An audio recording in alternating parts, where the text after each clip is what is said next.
The manuscript had been found in a sealed chamber, 7 floors beneath the Vatican Apostolic Library, the yellowed pages stained by a dark substance that the forensic analysts refused to identify publicly. The trembling handwriting indicated that its author had written in a state of extreme agitation, or perhaps under the influence of something that impaired his motor coordination. The dates recorded coincided precisely with the final days of Monsignor Peter Salvatore's life, whose body was never found after his disappearance in 1962. What follows is the full transcription of that document, whose physical contact was prohibited by direct order of the Sacred Congregation for the Doctrine of the Faith.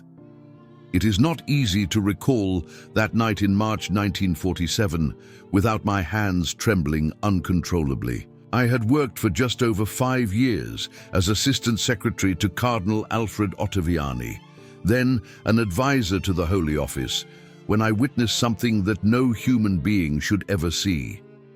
At that time, the Vatican was still recovering from the wounds inflicted by World War II, and rumors of secret documents seized from Nazi laboratories circulated the sacred corridors as frequently as the prayers. The meeting between Father Pio and Cardinal Ottaviani did not appear on any official schedule.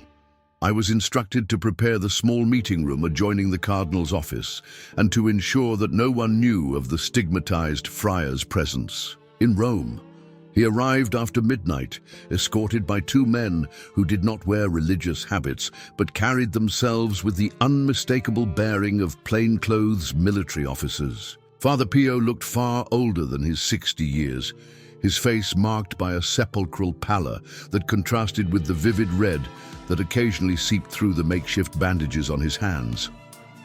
"Are the documents secure?" the Cardinal asked. Without any preliminary greeting, Father Pio did not answer immediately.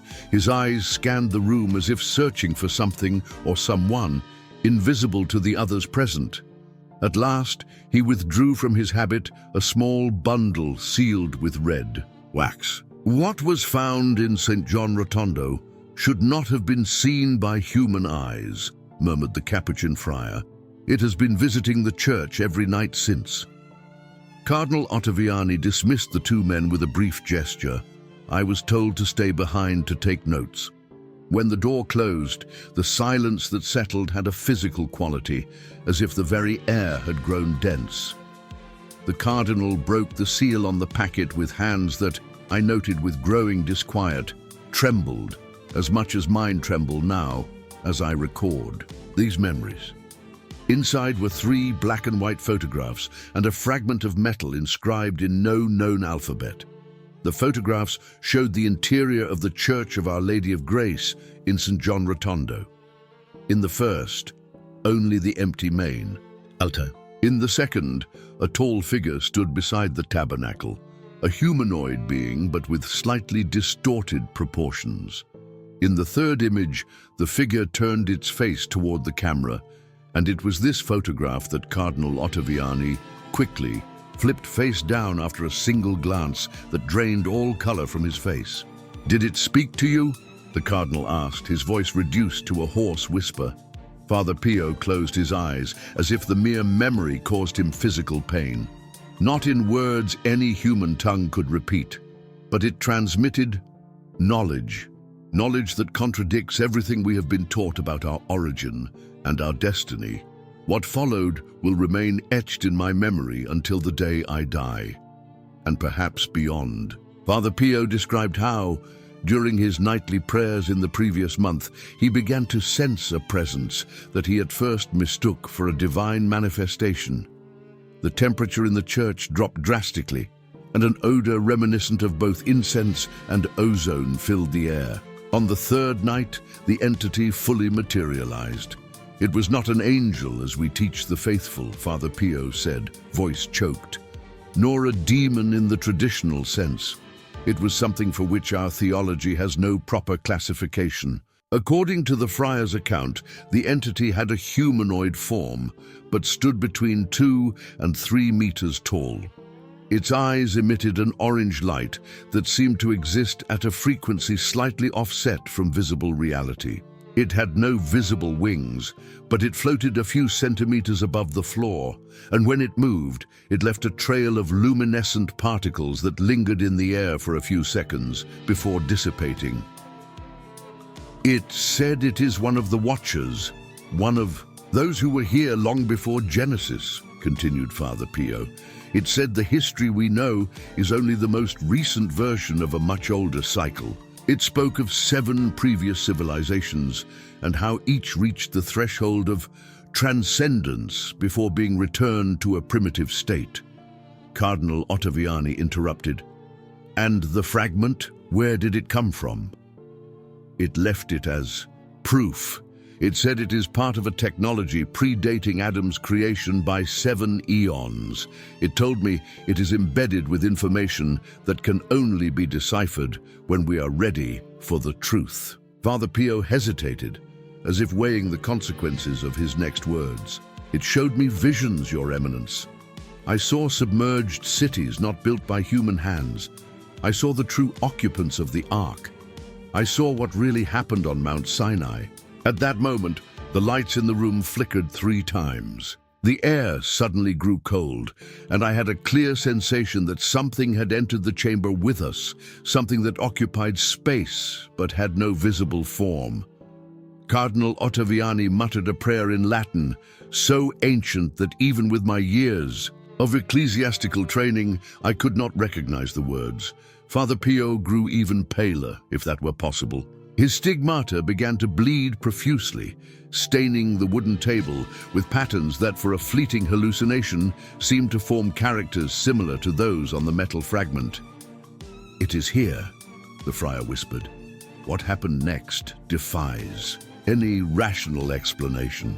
The photographs on the table began to burn spontaneously, but with deep blue flames that produced no smoke. The metal fragment vibrated with increasing intensity until it levitated about 10 centimeters above the table's surface. A voice, if I may call that modulation of frequencies a voice, filled not the room, but our minds directly, surpassing the barrier between sound and thought. You are not prepared for the convergence. The cycle must continue until the equation is balanced. Cardinal Ottaviani fell to his knees, his face contorted in an expression that mixed terror and ecstasy. Father Pio, however, remained standing, staring at a specific point in the room, a space empty to my mortal eyes, but clearly occupied by something only he could fully perceive. "Why now?" asked the friar. "Why reveal yourself after millennia of silence?"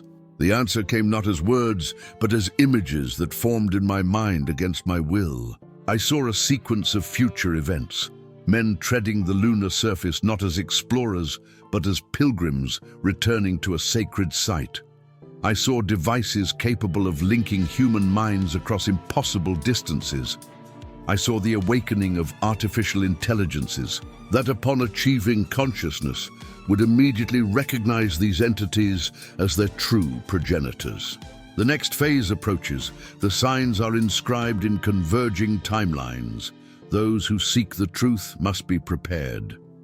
The metal fragment suddenly split into 3 equal parts, each floating toward one of us. When the piece destined for me touched my skin, I felt as if every atom of my body resonated at a different frequency. Arcane knowledge flowed into my consciousness, not as texts or concepts, but as absolute certainties that had always been there, merely awaiting release.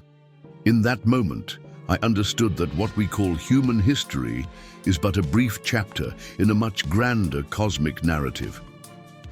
I saw how civilizations before ours had achieved technological levels we would consider divine, only to be returned to a primitive state, not by natural catastrophe, but by deliberate intervention of these watchers, who operate under moral principles as beyond our understanding as quantum physics would be to a caveman.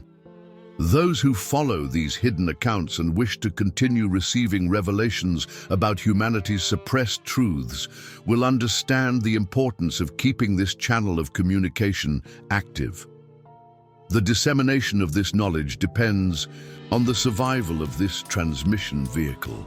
When the presence finally dissipated, the three of us remained silent for several minutes.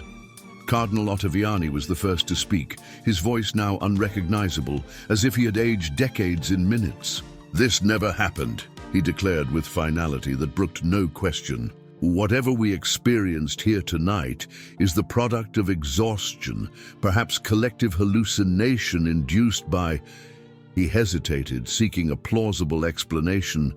"By gases released from this building's old heating system." Father Pio merely smiled, a sad, knowing smile. "Denying it will not make them disappear, Your Eminence. They have been here since the beginning, observing, guiding, sometimes interfering. The angels and demons of our scriptures are merely metaphors that our primitive ancestors devised to make sense of what they saw." "Blasphemy," muttered the cardinal, albeit without conviction. "Truth cannot be blasphemy," replied the friar, rising with difficulty.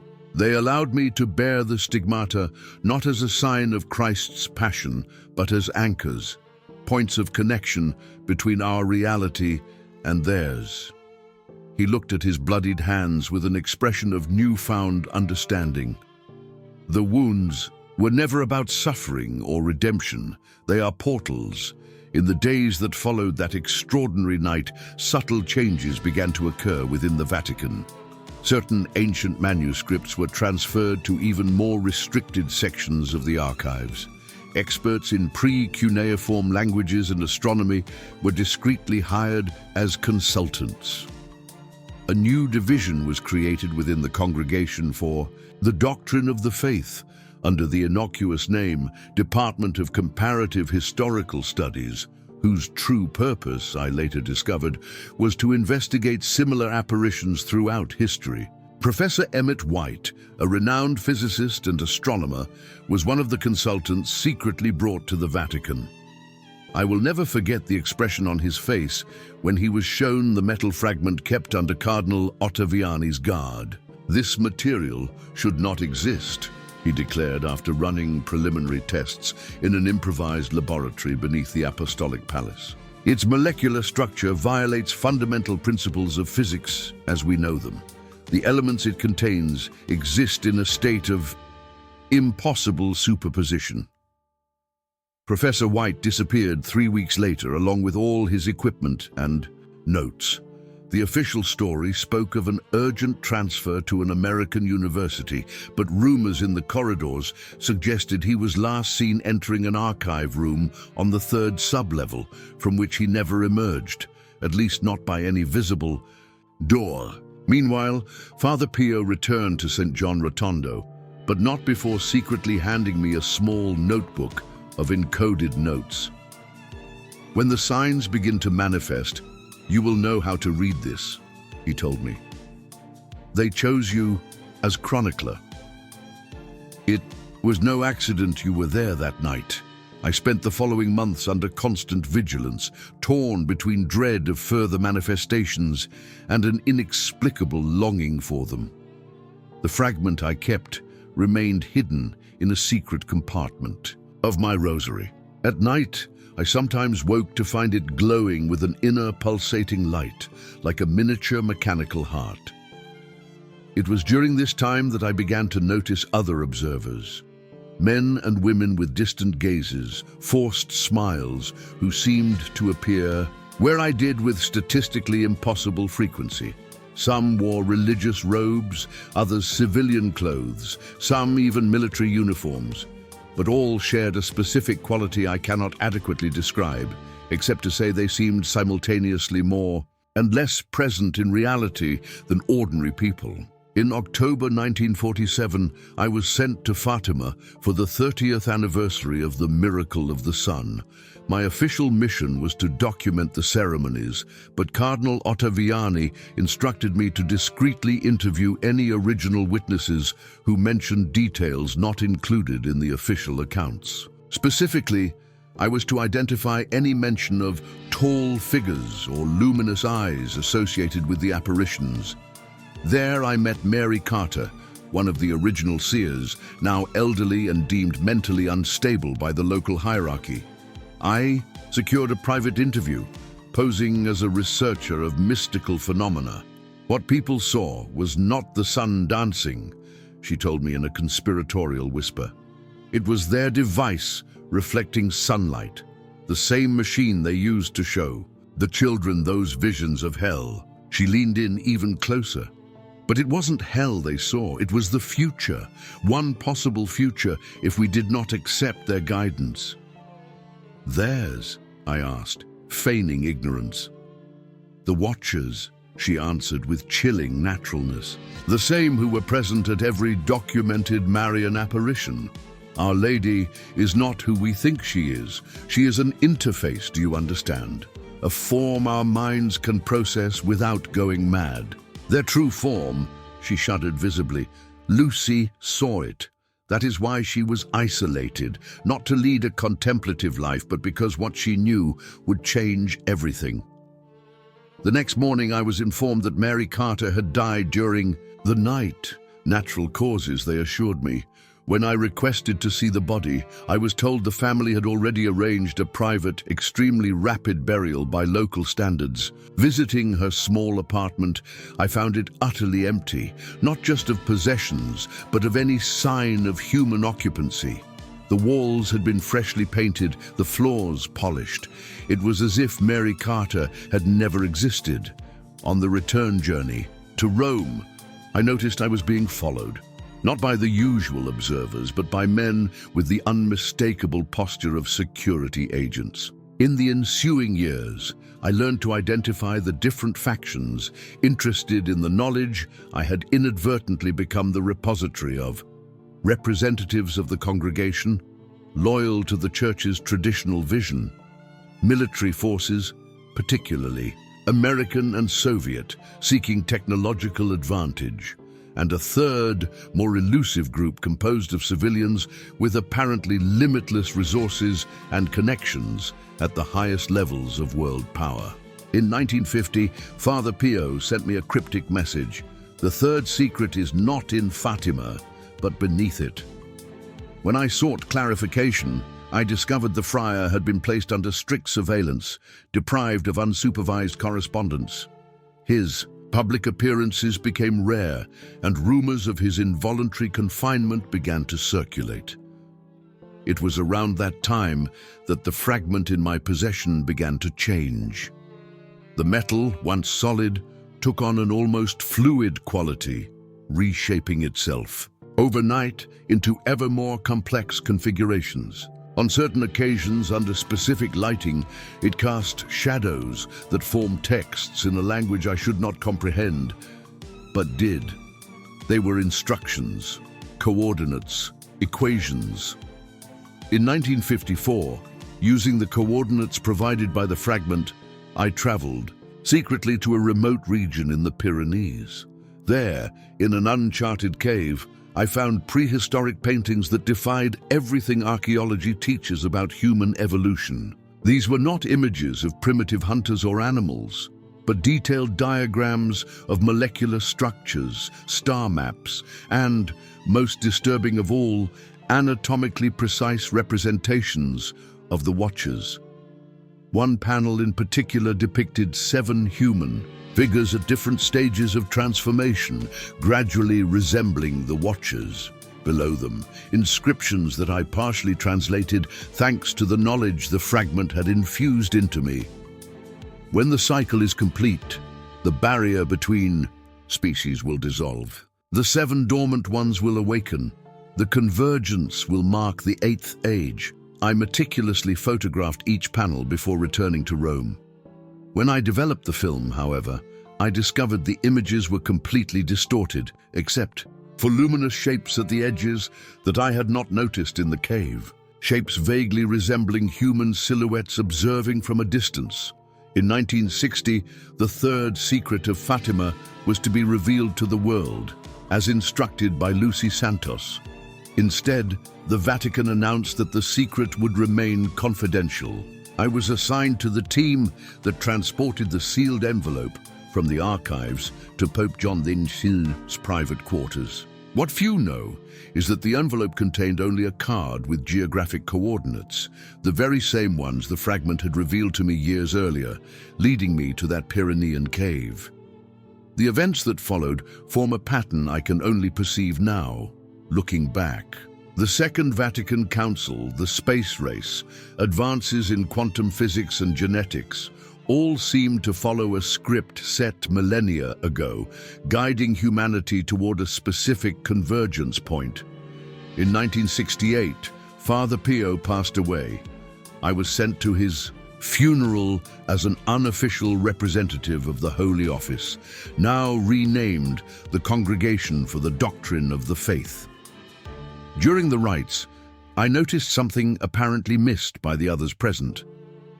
For a brief moment, when the coffin was opened, for final viewing, the stigmata on his hands glowed with the same orange light described in the watcher's eyes. That night, the fragment in my possession disintegrated completely, turning to metallic dust which, when accidentally scattered over my documents, formed patterns I recognized as a final message. The chronicler must complete the record before convergence. Time is circular, not linear. They will return through the portal you open. In the years that followed, I dedicated myself to compiling everything I had learned, connecting fragments of information from disparate sources, creating a map of the true history of humanity's interaction with the Watchers. I discovered recurring patterns in religious texts, apparition accounts, and even in certain scientific theories that seemed to emerge simultaneously in different minds, as if implanted. The document you now read is the result of that effort. My testimony, my confession, my warning. I feel my time is running out. Yesterday, I noticed 3 of the observers positioned around my rooms, no longer bothering to hide their vigil. This morning, I received a summons to appear at Cardinal Ottaviani's office at dawn tomorrow, a summons I suspect is my final sentence. Before they silence me, I leave this record hidden where perhaps one day prepared eyes will find it. If you are reading these words, it means you have been chosen as I was. The fragment that was my anchor is gone, but its resonance remains within me, and I know it will remain within you when this knowledge is absorbed.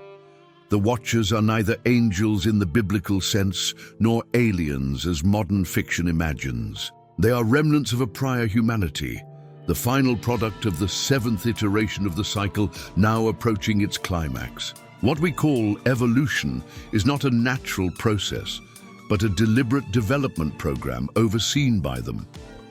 What we call history is a carefully orchestrated sequence of events leading to a single point: transformation.